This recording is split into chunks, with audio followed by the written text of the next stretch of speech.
Mapagpalang araw mga kapanalig ko kay Kristo. Kumusta po kayo? Ang inyong brother Nico Cruz, ang inyong kapanalig. Ano po ang lagi nating tatandaan? God is forever in control. Sabayan niyo po ako mga kapanalig. Lord Jesus, I repent all of my sins. Come into my heart. I'll make you my Lord and my Savior. Amen. Colossians chapter 1 verse 14. Sa Great is Thy Faithfulness book, our daily bread. Colossians chapter 1 verse 14, it says, we have redemption through His blood, the forgiveness of sins. At ang quote for that day, mga kapanalig, sa Colossians 1:14, ang quote po ay, God's forgiveness is the door to a new beginning. Ulitin natin ang sabay-sabay. God's forgiveness is the door to a new beginning. Ma-inspire po tayo, mga kapanalig. At ang insights ni John C. Maxwell about page 808, the Maxwell Leadership Bible, sa Ecclesiastes chapter 3, ng lahat ng ginawa ng Diyos na napakaganda, magnificent, because He is a magnificent God, ay may kanya-kanyang panahon. So ito po ang 6 na super helpful sa atin lahat para tayo ay maging align sa panahong nilikha ng Diyos para sa atin. Number 1, sabi ni John C. Maxwell, it is our responsibility to recognize God's timing, not to change. Ma-recognize daw natin na magkaroon tayo ng responsibilidad ang lahat ng ginawa ng Diyos na mayroong panahon, hindi para palitan. Number 2, it is our responsibility to accept and cooperate with God's timing. Ulitin po natin ang sabay-sabay. Number 2, it is our responsibility to accept and cooperate with God's timing. Maging cooperative, makipag-cooperate tayo sa mga panahon na ginawa ng Diyos. Hindi po tayo maging against sa God's timing. Number 3, our alignment with God's timing makes a great difference. Opo. Our alignment with God's timing makes a great difference. Number 4, God has made everything suitable in its time. Opo, suitable in its time. Ulitin natin ang sabay-sabay. God has made everything suitable in its time. Number 5, God has put eternity in our hearts, so we must trust God to communicate His timing. Sabayan niyo po ako, mga kapanalig. God has put eternity in our hearts, so we must trust God to communicate His timing. At ang panghuli,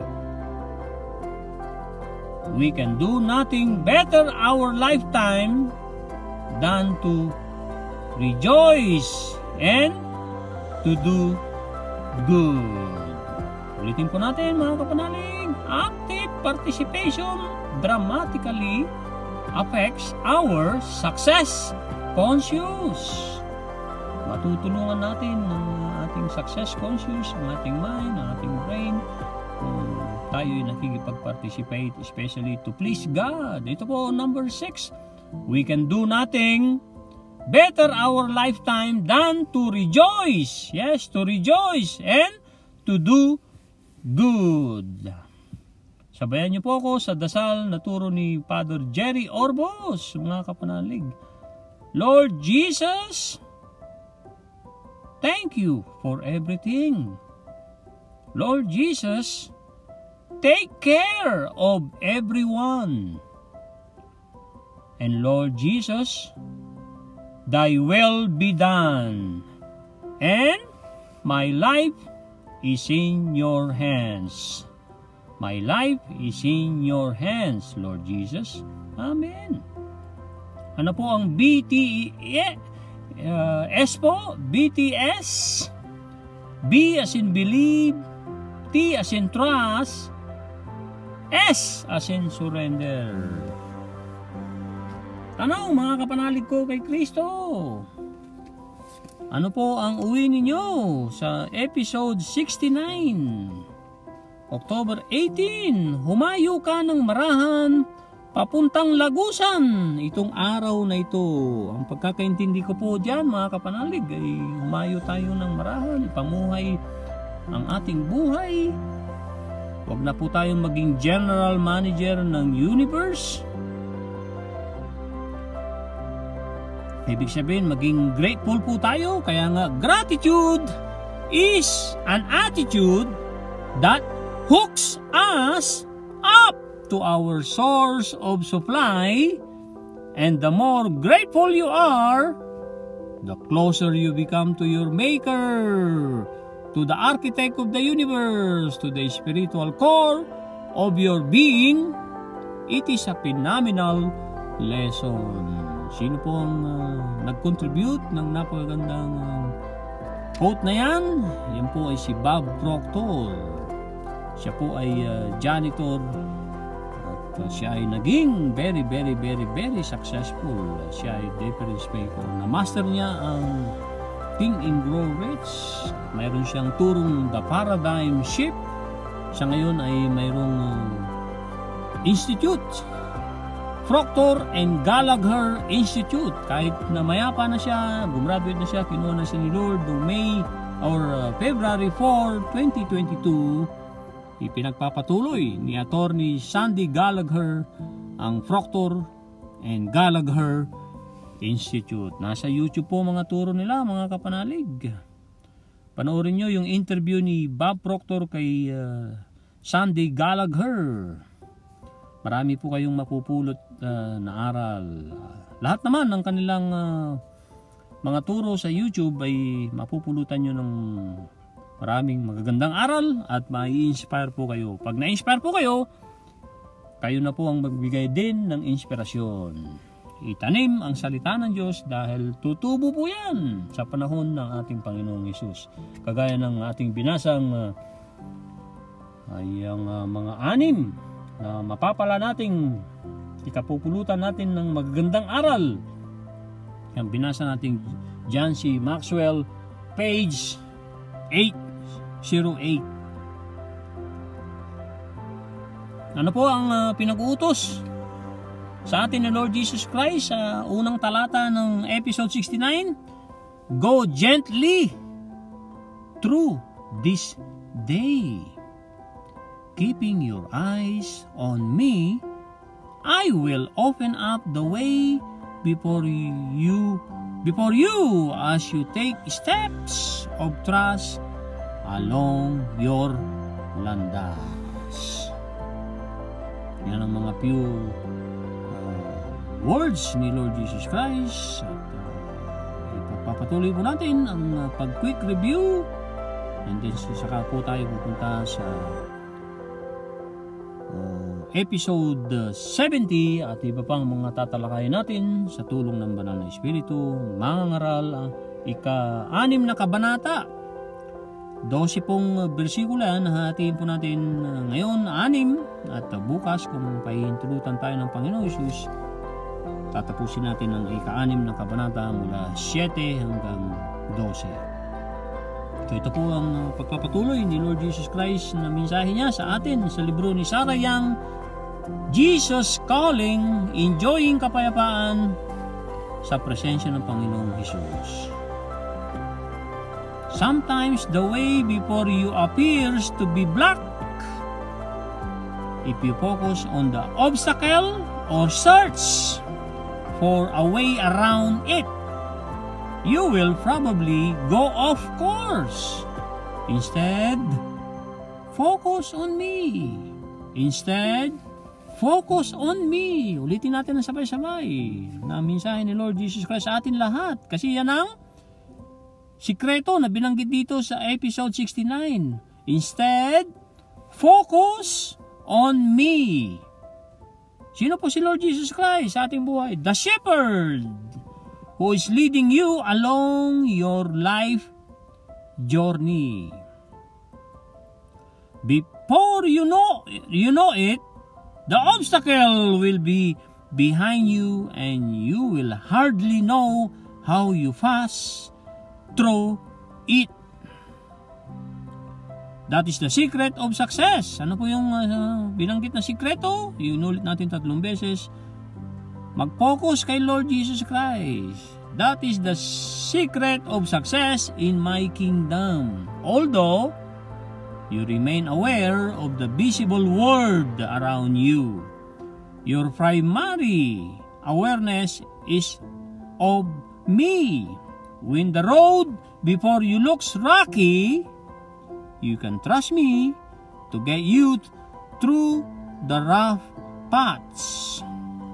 My presence enables you as to face each day with confidence. With confidence, mga kapanalig. Episode 70. Alam ko everything about you already. Pinagsama na po nating Tagalog at English. Alam ko everything about you already. Saan po hinango yan ni Sarah Young? Nasa 1 John chapter 1 verse 5 hanggang 7. Si John the Evangelist, John the Beloved ang sumulat po niyan, for your information, mga kapanalig. Ito na po. It says, "This is the message which we have heard from him and declare to you, that is, God is light and in him is no darkness at all. If we say that we have fellowship with him and walk in darkness, we lie and do not practice the truth. But if we walk in the light as he is the light, he is in the light, we have fellowship with one another, and the blood of Jesus Christ, his Son, cleanses us from all sin." Kasalanan, mga kapanalig.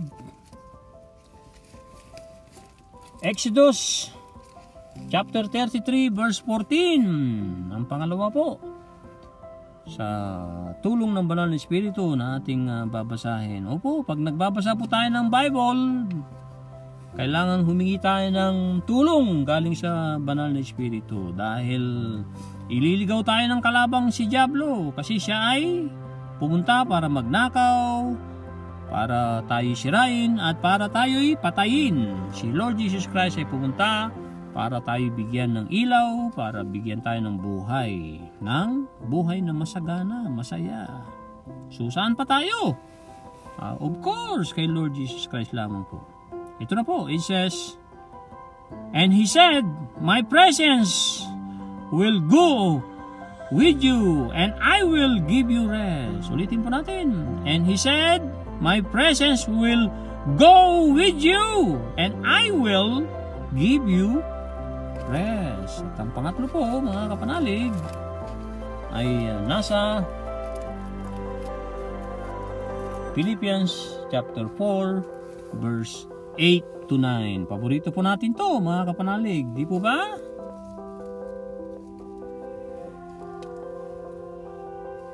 Ito na po.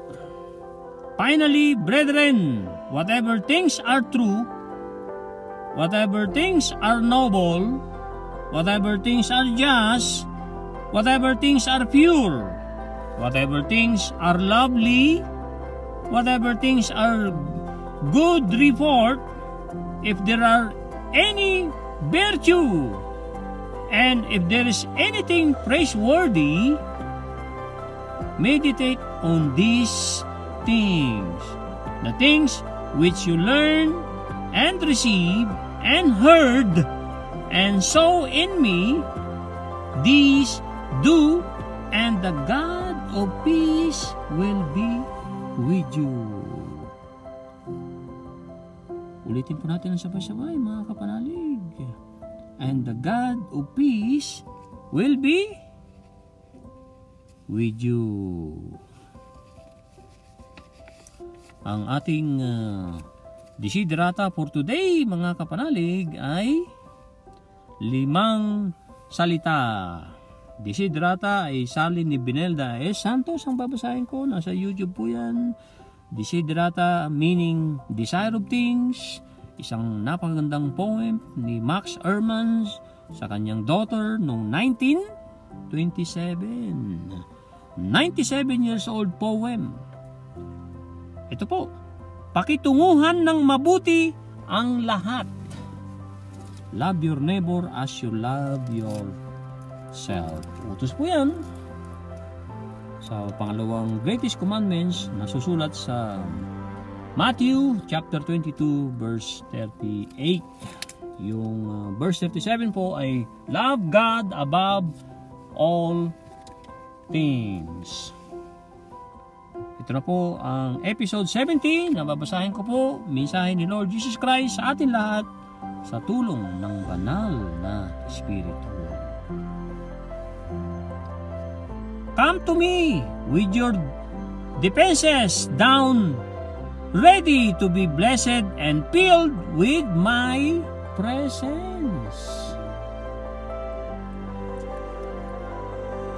Napakagandang deklarasyon sa atin lahat ni Lord Jesus Christ. Hindi po ito pinapakiusap, ito po ay pinag-uutos sa atin. Basahin ko po muli ang mensahe ni Lord Jesus Christ, hinango ni Sarah Young sa Bible verses na binasa po natin. Come to me with your defenses down, ready to be blessed and filled with my presence. Relax and feel the relief of being totally open and authentic. Authentic ay tunay. Authentic with me. You have nothing to hide and nothing to disclose because I know everything about you already. Yan po ang ating title. I know everything about you already. Sigurado si Lord Jesus Christ yan.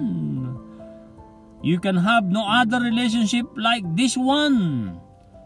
Take time to savor its richness, basking in my golden light. One of the worst consequences of the fall is the elaborate barriers. Ano po ang elaborate? Ay detalyadong. Ang barriers ay hadlang, detalyadong hadlang people erect between themselves and others.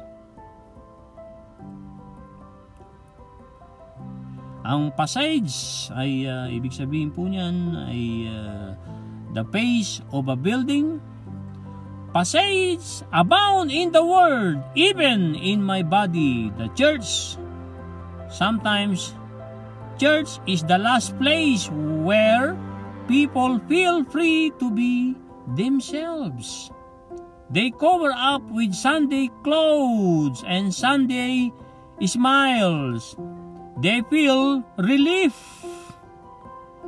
Relief po ay kaluwagan. Relief when they live because of the strain.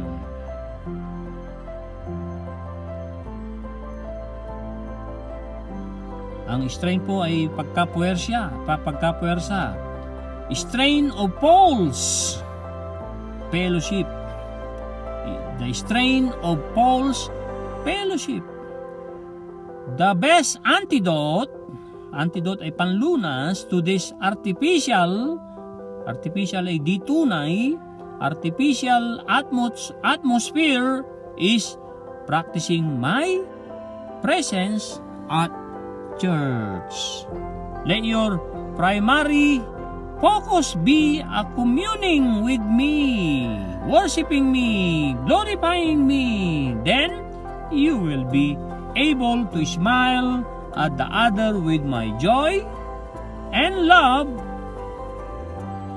them with my love and love them with my love. Ang antidote ay panlunas. Pag nilay-nilayan na po natin ang episode 70, alam ko everything about you already. Sabi sa atin lahat ni Lord Jesus Christ. Anak tayo ng ating Panginoong Hesus. Wala po siyang apo. Tayo ay tinuring niyang lahat ay na anak. Opo, anak, hindi apo. Anak ng Diyos. Pare-pareho tayong anak ng Diyos. Kaya dapat tayo magmahalan, sumamba sa Kanya, above all things, at tayo magtulungan. Tinawag tayo na magtulungan, mga kapanalig. Ang bawat isa sa atin ay may parte na pinapagawa ng ating Lord Jesus Christ. Kundi pa po natin alam kung ano yung mga pinapagawa sa atin, hanggang ngayon na nandito tayo, mayroong malaking rason. Opo, mayroong pong malaking rason kung bakit nandito pa po tayo. At kung makikipagniig tayo sa Panginoon, kung nagninilay-nilay tayo, tinatanong natin siya ano ang gustong niyang ipagawa sa atin, sasagutin po tayo, mga kapanalig. So halika at dalhin mo ang mga pangdepensa mo, anumang yan, mga ikaw ang gumawa niyan, na mga bagay na para maging handa ka na mabless at mapuno sa aking presensya. At mapuno sa aking presensya, mabless, mabiyayaan at mapuno sa aking presensya, sabi ni Lord Jesus Christ sa atin lahat. Relax ka lamang at maramdaman mo ang mga relief o being totally open na ikaw ay authentic, tunay na tunay ka. Wala kang katulad, anak. Ginawa kita na wala kang katulad, anak, na sa akin, with me. Wala kang dapat ikatago o ikahiya. Wala kang dapat na sabihing i-disclose sa akin, ipagtapat sa akin, because alam ko na kung sino ka.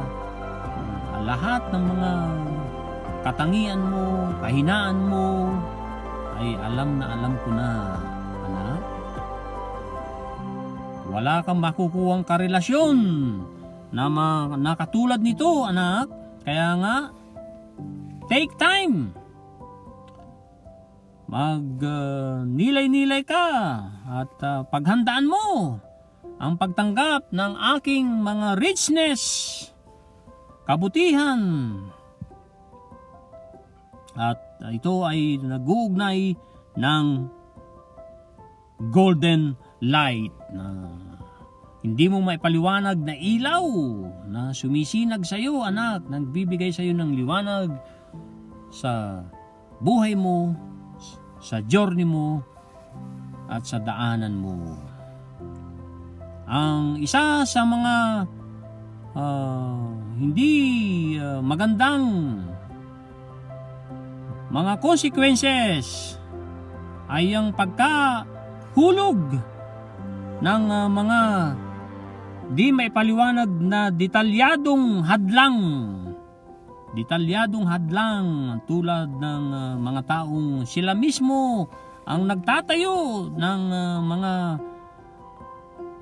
hadlang na yan, mga detalyadong hadlang na yan na itinatayo nila against themselves, na against sa kanilang sarili and sa kanilang kapwa. Ang para bagang harapan ng building. In the Word, sabi ni Lord Jesus Christ, and even sa aking body, the church, madalas ang simbahan ay huling lugar para makaramdam ang mga tao ng pagkalaya sa kanilang sarili. Yung ibang mga tao, sabi ni Lord Jesus Christ sa atin lahat, ay nagtatago sa kanilang mga magagandang damit, magagandang mga ngiti tuwing linggo, at ang kanilang pakiramdam ay nagkakaroon ng kaluwagan kapag ang kanilang pinipili ay piliing samahan ako, manatili sa akin. Ang pinaka-the best na panlunas ang na-artipisyal sa atmosphere na pagkukunwari ng ibang mga tao sa simbahan, sa kanilang mga damit, sa kanilang mga ngiti sa simbahan, ay mag-focus ka sa akin lamang at makipag-niig ka sa akin. Sambahin mo ko, ibigay mo sa akin ng gloria, and magkakaroon ka ng ngiti na hindi maipaliwanag, ngiting tagumpay, ngiting ikaw ay puno ng pag-asa, ngiti na ikaw ay buo, na mayroong kagalakan, at babalik ka sa mga taong nagkukunwari na ikaw ay magmamahal sa kanila ng todo-todo dahil sa aking presensya. Dahil sinamba mo ko bilang Diyos mo at binibigay mo sa akin ng gloria, kaya ngayon ikaw ay aharap sa kanila ng mayroong kakaibang ngiti at kakaibang kagalakan. Na? Sino naghatid, mga kapanalig? Hatid ni Lord Jesus Christ ang tunay na kapahingaan at kapayapaan. So, mini-measure po ba natin ang ating progress sa pakikipagniig sa ating Panginoong Hesus? Nag-a-adjust ba tayo ng ating plano, actions to become better aligned para makipagniig, para magtagumpay? Yes, para makipagniig kay Lord Jesus Christ, at ikatatagumpay po natin yan, mga kapanalig. Ikatatagumpay po natin yan. Yung pagkikipagniig sa Panginoon, pagtanong sa Kanya ng ano po ang gusto niyong ipagawa sa akin, araw po ng pagkagising po natin, and then bago tayo matulog, napagsilbihan po ba kita ng todo ngayon, Lord? Yan ang mga gandang mga tanong na turo ni John C. Maxwell. Ito na po ang walang kabuluhan, ang kayamanan na sinulat ni King Solomon sa Mga Ngaral, ika-6 na kabanata, versikulo 1 hanggang 6, sa tulong ng Banal na Espiritu, mga kapanalig. Ito na po. Narito ang isang kawalan ng katarungan na nagaganap sa mundo. Isang tao na binigyan ng Diyos ng malaking kayamanan, maraming ari-arian at karangalan. Sa kasawiang palad, hindi niloob ng Diyos na tamasain niya ang kasiyahan dulot ng mga bagay na ito. Bagkos ay iba ang nakikinabang. Ito man ay walang kabuluhan. at nagdudulot lamang ng sama ng loob. Mabuti pang dihamak ang sanggol na ipinanganak na patay kaysa sa isang taong nagkaanak ng 100, nagkaanak ng 100 at nabuhay ng matagal ngunit hindi naranasan ang maging masaya at hindi pinangarangalan ng siya ay ilibing. Wala ring kabuluhang matatamo ang isang sanggol kahit siya ay pinanganak sapagkat mamamatay din siya at malilimutan. Last two verse mga kapanalig, verse 5 and 6. Hindi nito nakita ang araw ni natikman ang mabuhay. Ngunit mayroon naman siyang ganap na kapayapaan. Tinutukoy dito yung sanggol na hindi na nabuhay ng matagal, na namatay agad o hindi na sinilang dahil hindi niya nakita ng ganap. Natikman ng mabuhay, ngunit mayroon namang siyang ganap na kapayapaan. Bago natin talakayin ng Genesis 26 na insights, lessons ni John C. Maxwell, tignan po natin, basahin natin, pag-nilay natin ang magandang na-share sa Happy to Serve Cleaning Company.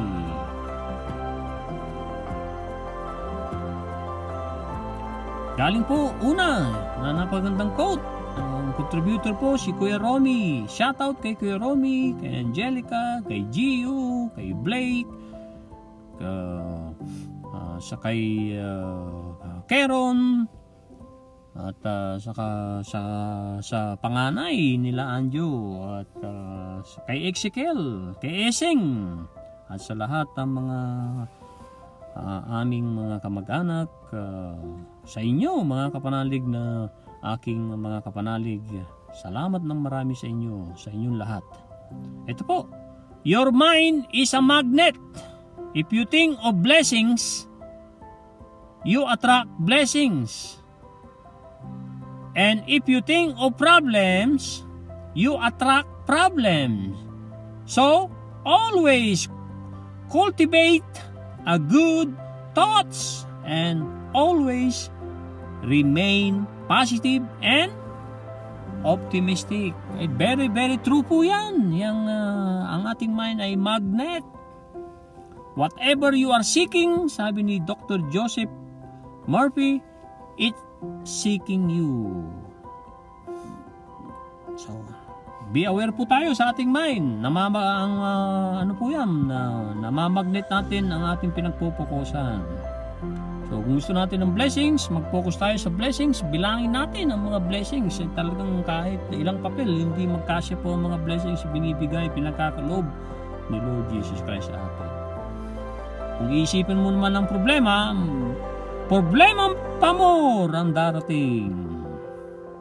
Like attracts like. Yan po ay harmonious law ng universe. Ito pa po, galing kay Horizon Sweet Martin. The body is the bulletin board of the mind. The body is the bulletin board of the mind. Sa libro ni Horizon Sweet Martin na Peace, Power, Plenty. Nasa Audible po yan. Ito po galing kay John C. Maxwell. Our disappointments are in our assumptions. Disappointment, the gap between expectations and reality. Discouragement can be the seed of success. Kung ikaw ay na-discourage, kapanalig, yan po ay pwedeng maging buto ng tagumpay. So kaya tayo nadi-disappoint dahil sa mga assumption natin, yung pag ina-assume natin Kasi nga, ang disappointment ay gap yan between expectations and reality. Ang nag-contribute naman galing kay Ralph Waldo Emerson, napakagaling po niyan si Ralph Waldo Emerson. Nababanggit halos lahat sa mga librong self-empowering books. Ang nag-contribute po si Kuya Romy, what lies behind us and what lies before us are small matters compared to what lies within us. Yung binasa po natin na napagandang Bible verse, episode 70, ay tinagalog ko po at ito po, sinerge ko, magandang balita, Biblia, Tagalog. Mamuhay ayon sa liwanag. Saan po nasusulat yan? Sa unang kabanata ng unang aklat na Juan, unang kabanata, versikulo 5 hanggang 7. Ikalima hanggang ikapito. Ito po. Ito ang aming narinig sa kanyang anak at ipinahayag naman namin sa inyo ang Diyos ay liwanag at walang anumang kadiliman sa kanya. Kung sinasabi nating tayo'y may pakikiisa sa kanya, ngunit namumuhay naman tayo sa kadiliman, nagsisinungaling tayo at hindi namumuhay ayon sa katotohanan.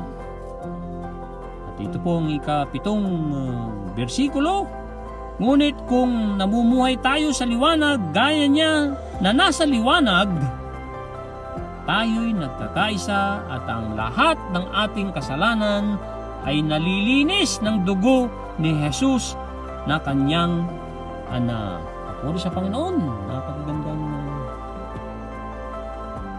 Bible verse na tinagalog. Ang isinare naman ni Kapanalig Cecil nasa 1 John chapter 4 verse 19. Chapter 4 verse 19. It says, "We love him because he first loved us." Minamahal natin si Kristo kasi naunan niya na tayong minahal. Maraming salamat sa iyo, Kapanalig Cecil. Ito na po ang insights, lessons. Tatalakayin natin for today galing kay John C. Maxwell. Nasa Genesis chapter 25. Ang title po, Influence, Jacob cons Esau, Rebecca deceives Isaac. Genesis chapter 25 verse 29. Pinagpatuloy hanggang 34 and then dinugtungan sa chapter 27 verse 1 hanggang 30. Insights po ito, lessons, wisdom na pinag-aralan kasi ni John C. Maxwell ito and then isinulat para maunawaan pa natin ang lubos pag nagbabasa po tayo ng Bible verses. 800 lessons ang napapaloob sa The Maxwell Leadership Bible. Binabanggit ko po ito lagi kasi nga para ma-encourage kayo kasi nakatulong ng malaki sa akin sa pagbabasa ko ng salita ng Diyos.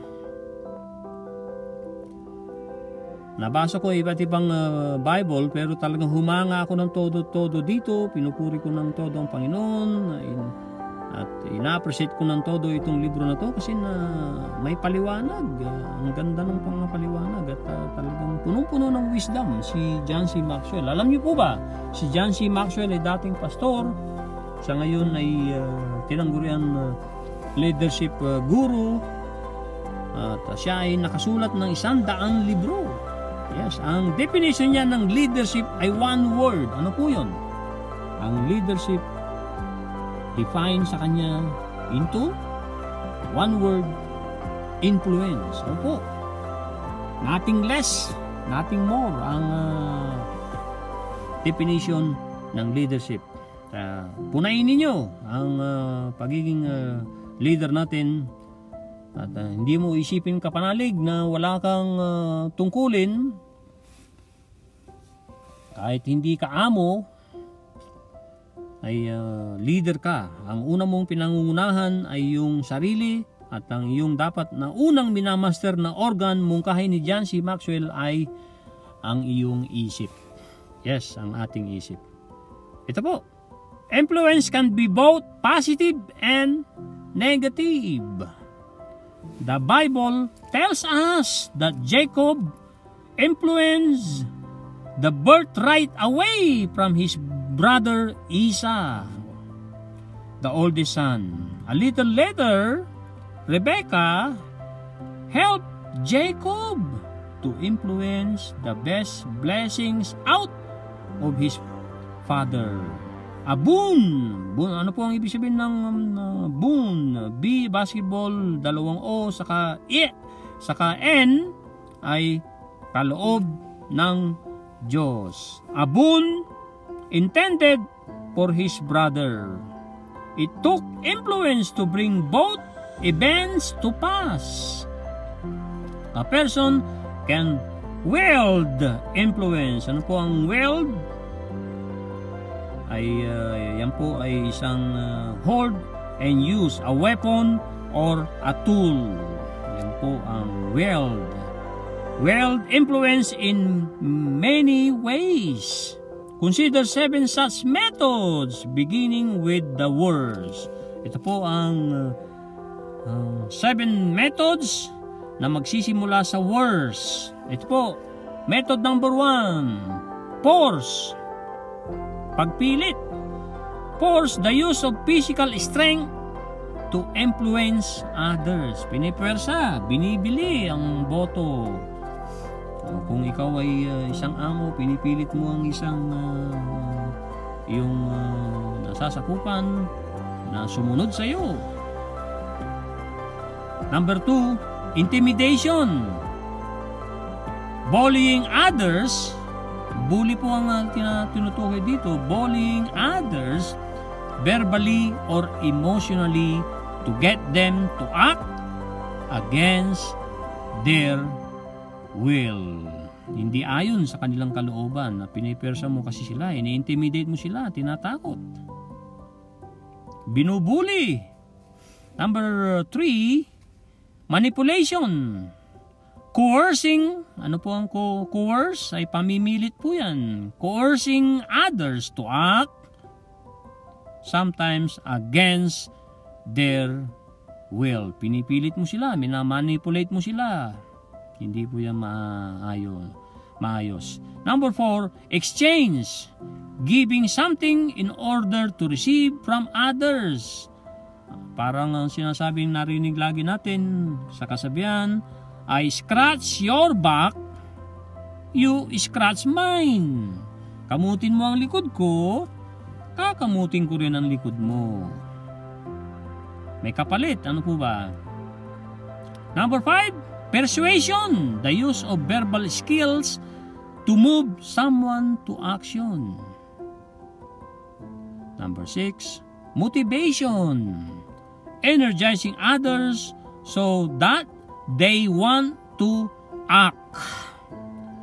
Number 7, panghuli, honor, communicating esteem to others by serving them, thus inspiring them to act. So, yan po ang 7. Nagsimula sa words. Yan po ay force, intimidation, manipulation, exchange, persuasion. Ano pinakamagandang huling 2 ay motivation. Binibigyan mo ng enerhiya, pinapalakas mo ang tao, pinapaganda mo ang salita mo. Yes, mga kapanalig, isa skill na dinidevelop. Kailangan natin i-develop ng mga tao. Ang salita ay powerful po yan. Parang double sword. Isang espada na magkabila ay may talas. So, gamitin natin ang ating salita para makatulong, para mabigyan ng ilaw, mabigyan ng pag-asa ang ating mga kapanalig. Dahil ang salita ay very, very, very powerful po yan. So gamitin natin yan sa tama. At, beautify your words, payo ni Pastor Ed Lapis. And then panghuli, honor. Kung gusto mong i-honor ka, respetuhin ka, rumespeto ka, kapanalig. Pare-parehos tayong anak ng Diyos. Wala pong apo ang Diyos, sabi ni Pastor Ed Lapis. Tayo ay pare-parehong anak ng Diyos. At kilala tayo ng ating Panginoong Jesus. Pati ang ating mga buhok, alam niya. Alam niya ang bilang ng ating buhok. Tayo po ba nabibilang natin ang ating buhok? Ay hindi po, di po ba? So, papuri sa Panginoon. God is forever in control. At lagi nating tatandaan yan sa ating isipan. Ilalagay na manuot sa ating isipan. Dahil yan naman talaga ang dapat nating isipin na makakatulong sa atin. Ang happiness ay nagsisimula sa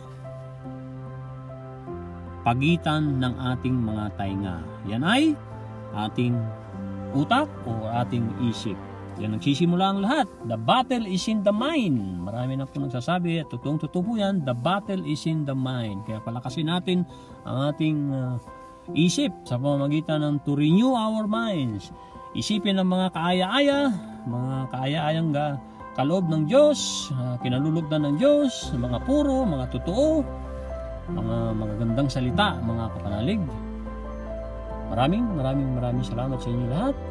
Papuri sa Panginoon. God bless. Bye-bye now.